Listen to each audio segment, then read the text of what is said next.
Simon, Mhm. again, an honor to be here.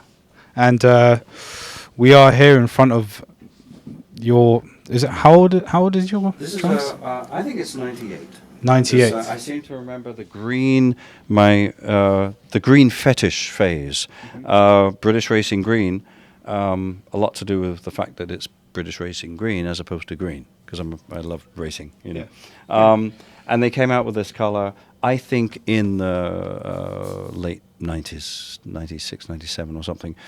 Up until that time, I had two of the original Star Classics, the very first ones, production ones that they made with these lugs. Prior to that, they were making Star Classic shells, but they still had Grand Star lugs. Those are the prototypes, separate Grand Star. So there was only a few of those in existence. But they came out, the first two kits I got were in 94. I got a yellow one for the States and a red one for England.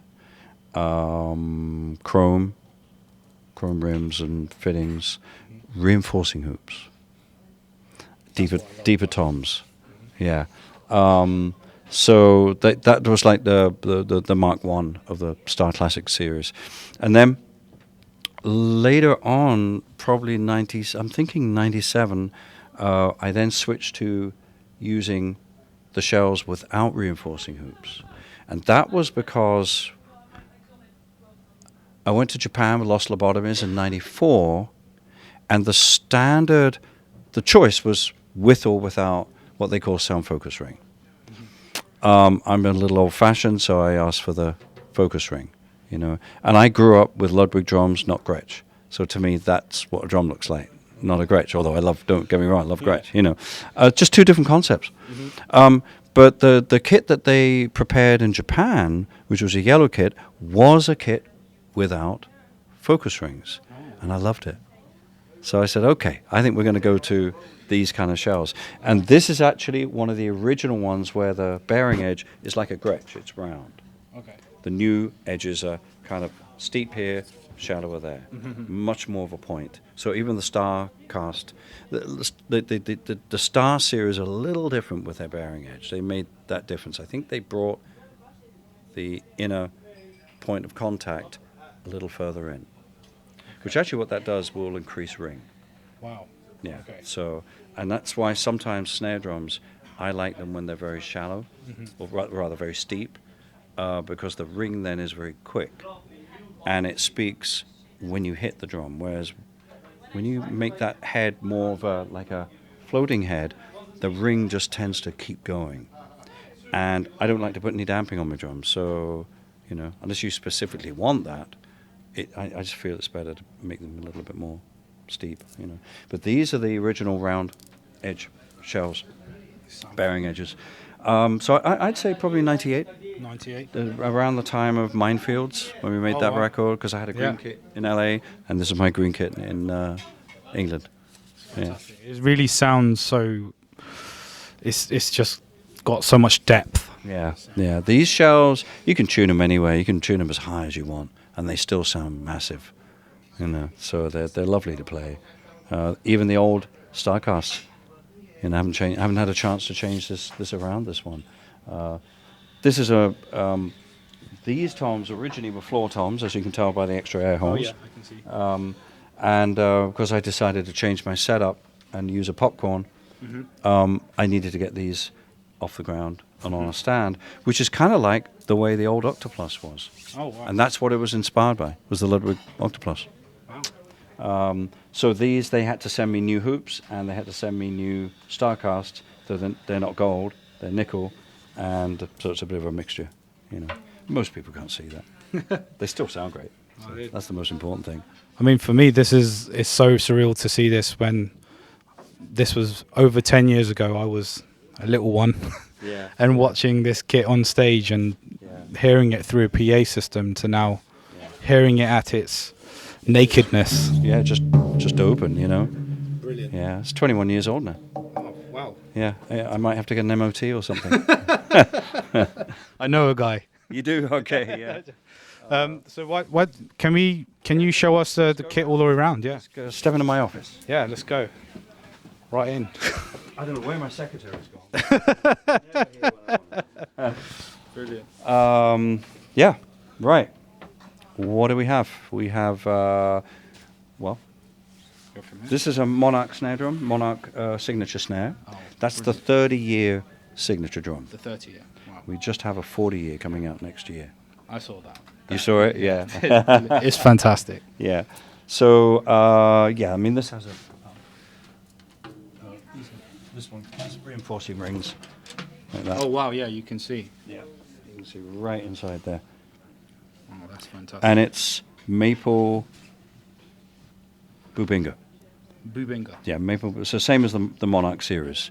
This reminds me of the star, like, well, similar Yeah. to my star. It is. You know, the reinforcement thing. Exactly the same, pretty much. I'm not even sure whether there's a difference in the snare bed. Only Taka would tell you that. Yeah. And it's probably a secret anyway. So he'll just laugh. So Taka, what's the difference between the two snare beds? Just a little laugh. Sounds That's all like you're it. gonna get out of Sounds like Taka. it. Sounds so wonderful. I tune snares up pretty high. I like the way they. That's the top head. And, whoops.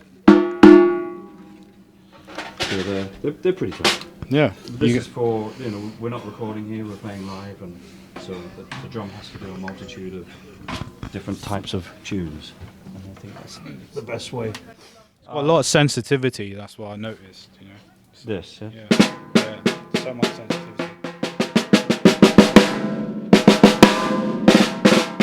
So you can play it really quiet, you can play it. I love playing right on the edge like that, Alright, so that's the main snare. Then we have, again, it's a signature, it's called a pageant. Pageant. These are very British names, and a lot of people love this as their main snare. Oh, really? Yeah. Wow. Exactly the same shell construction. All right, I'm speaking to Mitch. I think that's, you know what? I'm actually not sure because Is it 12? it's a 12 by 5. 5, yeah. But I forget what the shell is. Oh, that's just maple. Oh, wow. That's a maple with reinforcing. That's brilliant. But there's a. Oh, maybe there isn't one. Maybe maybe they're all like that. Yeah. Okay. Sorry, my knowledge is a bit lacking there. But anyway, it's lovely. Yeah, very cool.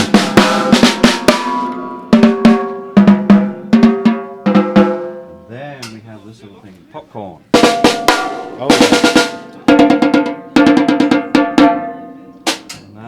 And that's what that is. And this is actually just a standard Metalworks. I think. standard metalworks. Yeah. It even used to have the thing there to put it on a holder. You just took But it off. I just take that off, and put it on a stand, and it's beautiful. Yeah. It really makes for lovely dynamics. I don't think they do this finish anymore. I don't think so. No. No, this is quite old. Yeah. But the ones with the signature kit, or rather the ones with the star kit, it's a wooden drum. So it's actually 5.5, and it sounds great. Just sounds a little different, but it's lovely to have.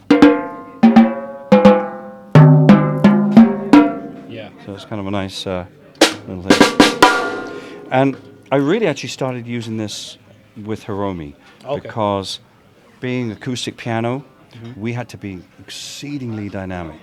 And in some, depending on the room, there's certain nights we'd have to play so quietly because it was a classical hall and the drums were just ricocheting about. So I would often change the way I played some of the tunes just to make that work, And this really helped lighten up the whole vibe.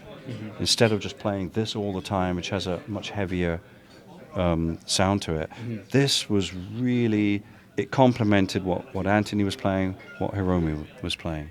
So it kind of helped. Just a great drum. Yeah, it's lovely. Yeah, lovely. Wow. Yeah, I mean, just head and a towel. These are not stolen. Most of my towels are stolen from various hotels. If they're white, chances are I took them from a hotel room. But these are, I think they're black or green. I probably actually went out and bought them. So very, very simple. There's nothing much to them. It's just Remo Ambassador head, clear, a towel, and a bit of tuning. And they will always sound different. Yeah. No matter how much you try, how hard you try to make them sound the same, they're always going to have a different character. Oh yeah. But I've always felt, from a musical point of view, if the two kick drums are very close and very similar, it doesn't upset the musical vibe of the tune. Yeah. If you've got one drum that's lower and one drum that's higher, it's a little unnerving. Unless you're solo drums, Yeah. that's a whole different thing. Yeah. You can do anything. But when you're playing as part of a track and you're just slipping in a few little, you want them to sound fairly similar. Yeah. It doesn't upset the vibe. Most people wouldn't even notice. Yeah. Unless they're drummers. Yeah. And then they go, "Ooh, was that? I think that must have been two kick drums." Yeah. Right? You know what I mean? Exactly. But yeah. I've always been of that concept. And then we have these. Oh yes.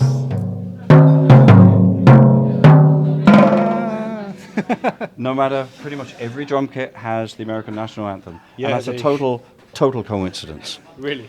But when I'm in England, I say it's "How much is that doggy in the window?"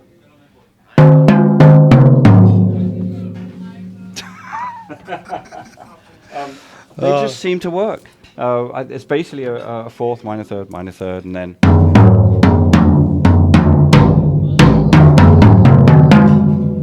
Okay. It's not an exact science. I never tune to notes.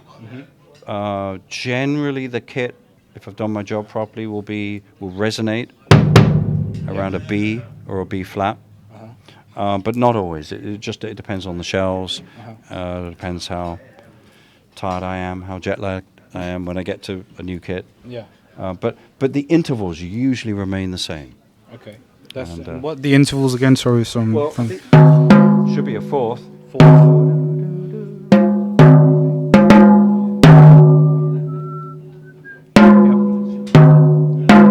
And then.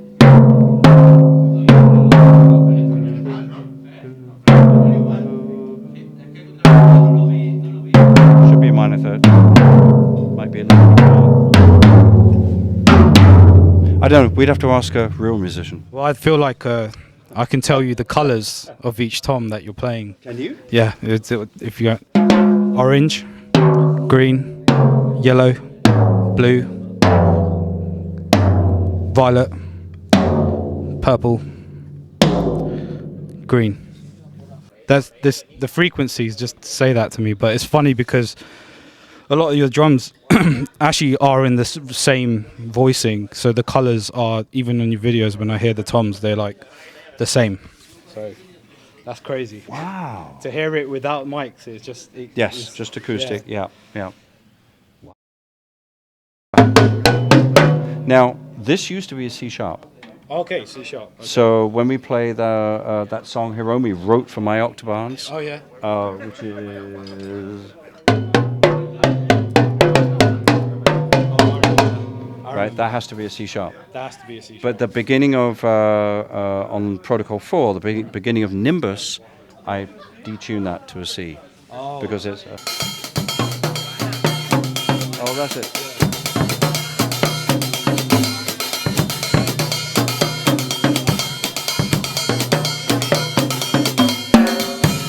That's it.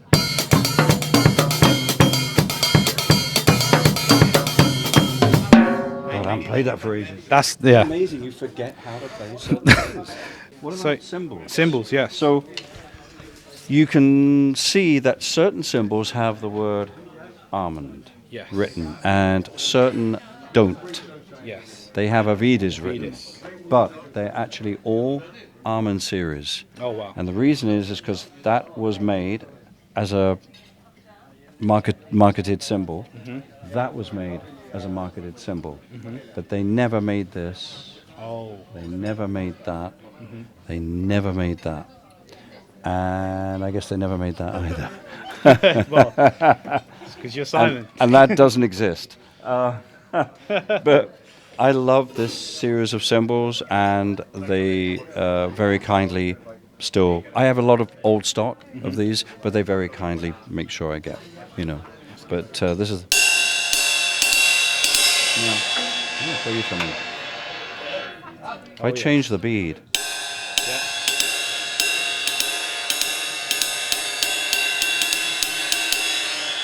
So that's what I would use for playing quietly or playing straight ahead.